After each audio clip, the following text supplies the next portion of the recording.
ញស្រីស្រស់នួនល្អខ្ញុំថាបងចងដោយប្រាំងចិត្តបងស្នេហ៍ស្រីមិនប្រែក្រឡាំងបងអាសូរណាស់បាត់អូនត្រក្រៃស្រី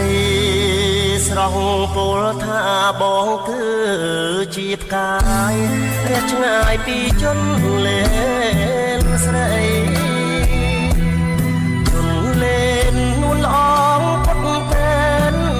លើដីឲ្យបងនៅអាឡ័យ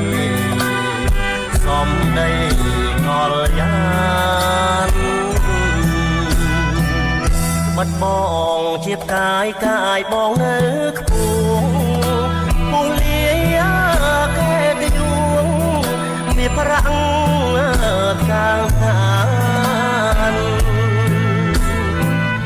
បើខ្វាំងរូបស្រីបងមិន